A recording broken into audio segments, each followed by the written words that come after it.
अस्सलाम वालेकुम dear students. उम्मीद करता हूँ कि आप सब खैर आफियत से होंगे।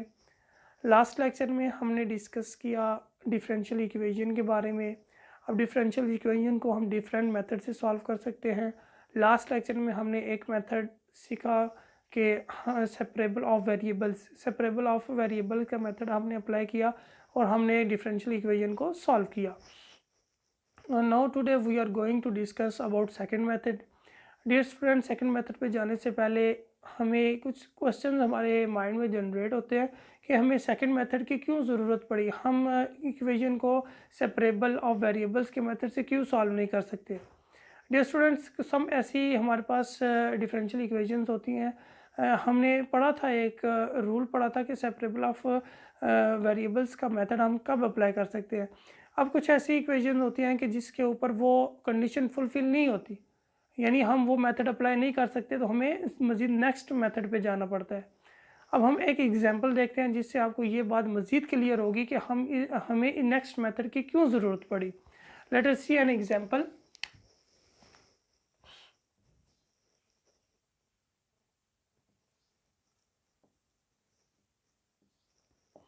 Plus 4y which is equal to x3 minus x, कोई भी एक हमारे पास ये क्या है, एक इक्वेशन है।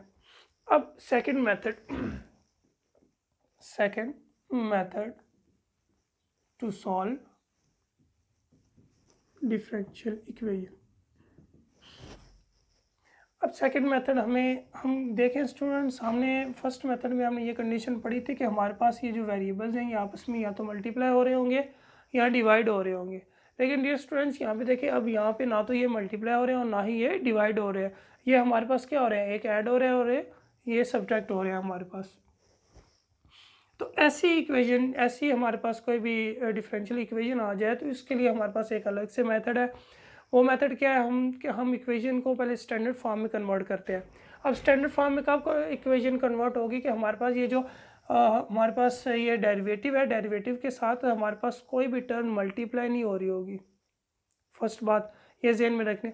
And most important point is that कि हमारे पास जो ये डेरिवेटिव है, डेरिवेटिव के साथ कभी भी लीनियर इक्वेशन में डेरिवेटिव के साथ कभी भी इंडिपेंडेंट वेरिएबल, इसके साथ कभी भी इंडिपेंडेंट वेरिएबल हो सकता है, लेकिन कभी भी डिपेंडेंट वेरिएबल इसके साथ मल्टीप्लाई नहीं हो सकता। डियर स्टूडेंट्स, कभी भी डिपेंडेंट वेरिएबल इसके साथ मल्टीप्लाई नहीं हो सकता। इट्स मीन कि यहाँ पे देखें, ये एक्स हमारे पास इंडिपेंडेंट वेरिएबल है ना, तो इंडिपेंडेंट वेरिएबल इसके साथ मल्टीप्लाई हो सकता है, लेकिन कभी भी डिपेंडेंट वेरिएबल जो वाई है वो हमारे पास इसके साथ डेरिवेटिव के साथ कभी भी इन्वॉल्व नहीं हो सकता। Now converting into standard form.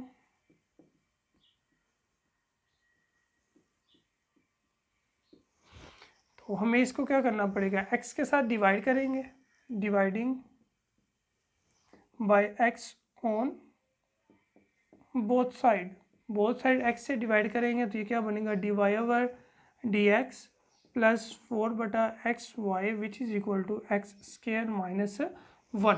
तो ये डियर स्टूडेंट्स हमारे पास एक न्यू इक्वेशन बनी है।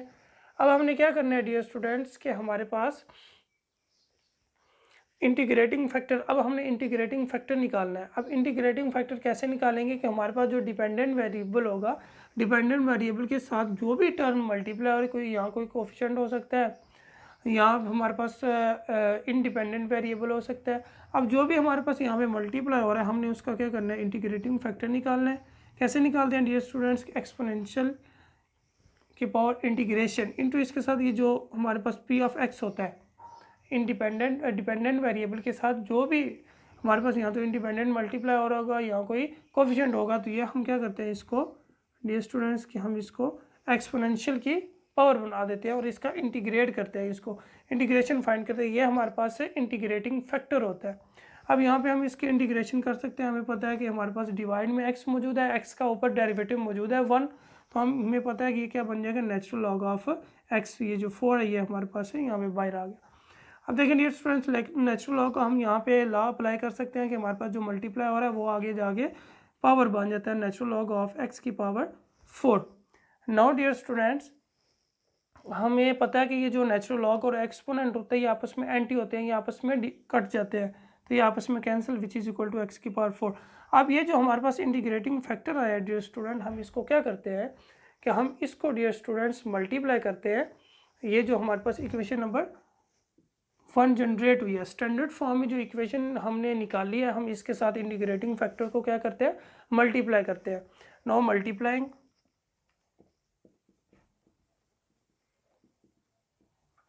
Integrating factor with equation number 1, equation number 1 के साथ इसको मल्टीप्लाई करें, हमारे पास क्या आएगा डियर स्टूडेंट्स,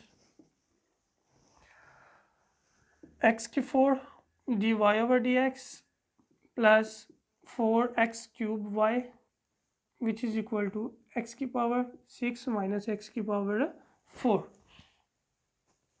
तो ये हमारे पास यहाँ से हमारे पास एक इक्वेशन बन जाएगी। अब यहाँ पे देखिए डियर स्टूडेंट्स कि हमारे पास ये जो लिखा हुआ है ये प्रोडक्ट रूल लिखा हुआ है, ये हमारे पास क्या लिखा हुआ है, प्रोडक्ट रूल। फर्स्ट टर्म उसी तरह सेकंड का डेरिवेटिव प्लस सेकंड उसी तरह फर्स्ट का डेरिवेटिव। तो ये हमारे पास, हम इसको इस फॉर्म में लिख सकते हैं, एक्स की 4 y which is equal to x की पावर 6 माइनस एक्स की पावर 4। हम इसको ये फॉर्म लिख सकते हैं क्योंकि हमारे पास ये, हमें पता है कि ये डेरिवेटिव है, ये प्रोडक्ट रूल लग रहा है। हम इसका यहाँ से अगर डेरिवेटिव ओपन करें तो दोबारा हमारे पास से यही बन जाता है। तो now integrating both side, integration ले लें आप, integrating both side d into x की 4 y which is equal to integration of x 6 minus x 4 d of x. Dear students, हमें पता है कि इंटीग्रेशन और डेरिवेटिव आपस में एंटी होते हैं, ये आपस में कैंसिल हो जाएंगे। एक्स की 4 y which is equal to, अब यहाँ पे हम इंटीग्रेशन क्या कर सकते हैं, इनको सेपरेट करके लिख सकते हैं, माइनस एक्स की 4 डी ऑफ एक्स, एक्स की पावर 7 ओवर 7 माइनस एक्स की पावर 5 बटा 5 प्लस सी एक्स 4 वाई। डियर स्टूडेंट्स, ये हमारे पास क्या आ गया है कि जनरल सोल्यूशन निकाल लिया हमने, डिफरेंशियल इक्वेशन का जनरल सोल्यूशन निकाल लिया। अब डियर स्टूडेंट्स, हमें पार्टिकुलर सोल्यूशन निकालने के लिए हमारे पास ज़रूरी है कि हमारे पास पॉइंट्स गिवन हो। अगर तो हमारे पास पॉइंट्स गिवन होते हैं तो हम यहाँ पे क्या कर सकते हैं, इसके एक्स और वाई की वैल्यूज़ पुट करके सिंप्लीफाई करके सी की वैल्यू निकाल के अगेन इसी इक्वेशन में पुट कर दे तो हमारे पास ये पार्टिकुलर सोल्यूशन निकल आता। तो ये था आज का हमारा लेक्चर कि जिसमें हमने डिस्कस किया कि डिफरेंशियल इक्वेशन को हम सेकंड मेथड से कैसे सॉल्व कर सकते हैं। मैं एक मरतबा इस सारे को रिव्यू कर देता हूँ कि हमारे पास एक ऐसी इक्वेशन, ऐसी डिफरेंशियल इक्वेशन गिवन होगी कि जिसमें हम सेपरेबल ऑफ वेरिएबल्स का मेथड जो है वो अप्लाई नहीं कर सकते। उसके लिए सेपरेबल ऑफ वेरिएबल्स के लिए हमारे पास कंडीशन थी कि हमारे पास डिपेंडेंट या इंडिपेंडेंट वेरिएबल यहाँ तो मल्टीप्लाई हो रहे होंगे, यहाँ डिवाइड हो रहे होंगे। अब यहाँ पे ना तो मल्टीप्लाई हो रहे थे ना डिवाइड हो रहे थे, इट्स मीन यहाँ पे अब हम वो मेथड अप्लाई नहीं कर सकते। हमारे पास एक सेकंड मेथड है, स्टैंडर्ड फॉर्म में कन्वर्ट करने वाला मेथड है, हम इसको सॉल्व करके इस इक्वेशन को सॉल्व कर सकते हैं। अब लेट अस सी ये सेकंड मेथड क्या है कि फर्स्ट ऑफ ऑल हम डिफरेंशियल इक्वेशन को हम क्या करते हैं, स्टैंडर्ड फॉर्म में कन्वर्ट करते हैं।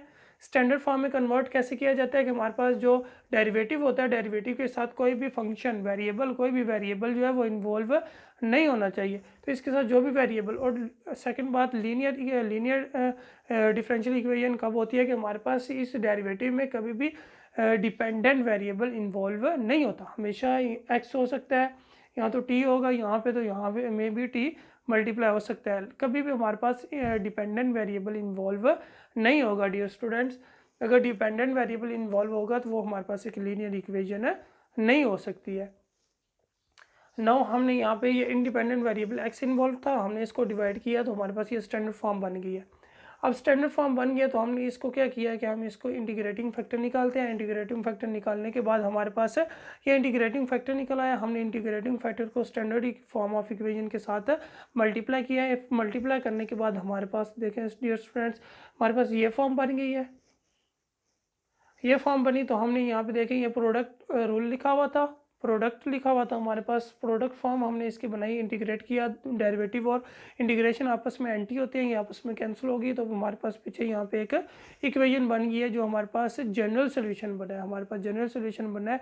पार्टिकुलर सोल्यूशन कब बनेगा कि हमारे पास कोई पॉइंट्स गिवन होंगे जिन पे हम क्या करेंगे, एक्स और वाई की वैल्यूज पुट करके फिर सी निकालेंगे, सी की वैल्यू अगेन इसी में पुट करेंगे तो हमारे पास वो पार्टिकुलर सोल्यूशन बनेगा।